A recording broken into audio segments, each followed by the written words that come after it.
BJP ने अचानक गवाह प्रभाकर के सामने आने और उसके तरफ से लगाए गए आरोपों पर सवाल खड़े किए हैं। बीजेपी ने इसे एनसीबी को बदनाम करने की साजिश बताया, साथ ही पूरे मामले की सीबीआई जांच की मांग की। विगत 22 दिनों में प्रभाकर के मोबाइल का रिकॉर्ड, उसके लोकेशन के साथ यदि उसकी जांच की जाए तो लोगों के सामने सच आएगा कि प्रभाकर के बोल बदलने के कारण क्या है और उसे सामने किसने लाया और महाराष्ट्र सरकार के तीनों दल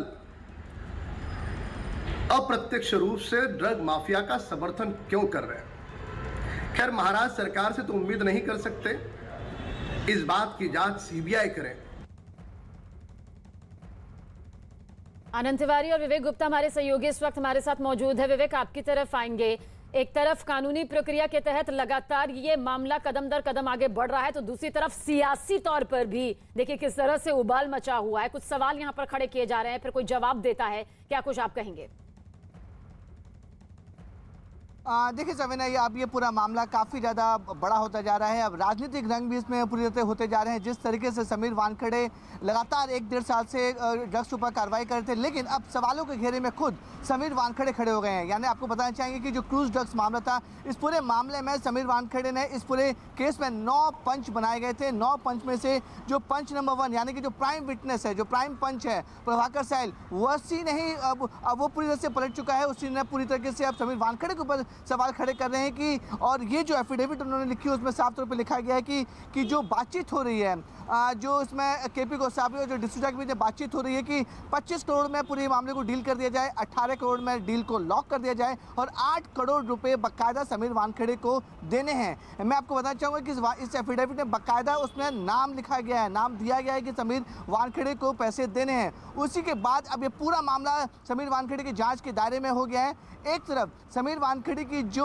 एजेंसीज है, नार्कोटिक कंट्रोल ब्यूरो, उसके डीजी तक बात पहुंच गई है और डीजी ने इस पूरे मामले में अब इन्वेस्टिगेशन इंक्वायरी कर दी है। यानी कि डीडीजी लेवल के अधिकारी है वो पूरे मामले को जांच करेंगे। विजिलेंस की टीम है वो जांच करेगी कि आखिरकार जो आरोप लग रहे हैं समीर वानखेड़े के ऊपर उसमें कितनी सच्चाई है। लेकिन दूसरी तरफ समीर वानखेड़े ने बाकायदा स्टेटमेंट जारी करके साफ तौर पर कह दिया है कि जो आरोप लगे हैं बिल्कुल बेबुनियाद हैं और गलत हैं। लेकिन जिस तरीके से प्रभाकर साहिल जो अचानक एक कैरेक्टर सामने उठ के आया है और धीरे धीरे वो काफ़ी ज़्यादा अहम माना जा रहा है, अब मुंबई क्राइम ब्रांच के अधिकारी से मिलने के बाद अब मुंबई क्राइम ब्रांच के अधिकारी ने उसे मुंबई के लोकल पुलिस स्टेशन सहार पुलिस स्टेशन भेजा है। अगर वहां पर प्रभाकर साहिल स्टेटमेंट देता है और स्टेटमेंट में कहीं ना कहीं समीर वानखेड़े का नाम बोलता है या नाम आता है, तो देखा जा रहा है कि समीर वानखेड़े की मुश्किलें बढ़ सकती हैं और हो सकता है कि प्रभाकर साहिल के स्टेटमेंट पर मुंबई पुलिस बाकायदा कुछ लोगों के खिलाफ नाम दर्ज एफआईआर भी दर्ज कर सकती है। सबीना, बिल्कुल, सच क्या है झूठ क्या है, अब इसका सामने आना बेहद जरूरी हो जाता है। आनंद,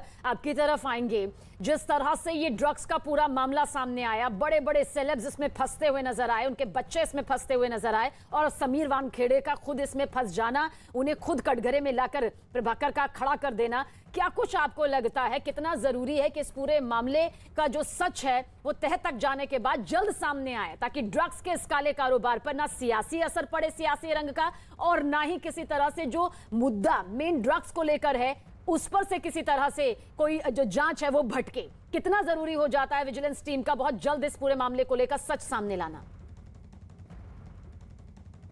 जी देखिए, जिस तरह से लगातार एनसीबी के ऊपर अब आरोप लग रहे हैं और समीर वानखेड़े जो ज्वाइंट डायरेक्टर, उनके ऊपर जो गंभीर आरोप लगे हैं, कल समीर मुत्था जैन जो एनसीबी के अधिकारी हैं मुंबई जोन के, उन्होंने एक प्रेस नोट जारी करा और उस प्रेस नोट का आखिरी पैरा अगर हम पढ़ेंगे उसमें साफ तौर पर उन्होंने संकेत दिए कि जो भी आरोप लग रहे हैं उसकी जांच कराई जाएगी। कल रात में ही ईमेल के जरिए एक विस्तृत रिपोर्ट जो है वो डीजी हेडक्वार्टर को दी गई है, जहां पर हम खड़े हुए हैं आरके पुरम में।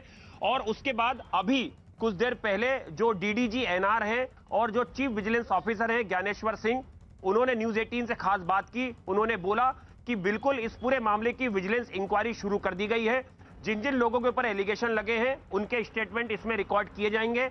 लेकिन समीर वानखेड़े के नाम पर उन्होंने कोई टिप्पणी नहीं की, उन्होंने किसी भी पद और किसी भी शख्स अधिकारी को लेकर कोई टिप्पणी नहीं की। उनका कहना है कि जिस तरह से जो प्रभाकर, जो उनका एक पंच था, विटनेस था, उसने सोशल मीडिया पे एफिडेविट पोस्ट करा और उसके बाद आरोप लगाए, उसकी जांच अब दिल्ली हेडक्वार्टर करेगा।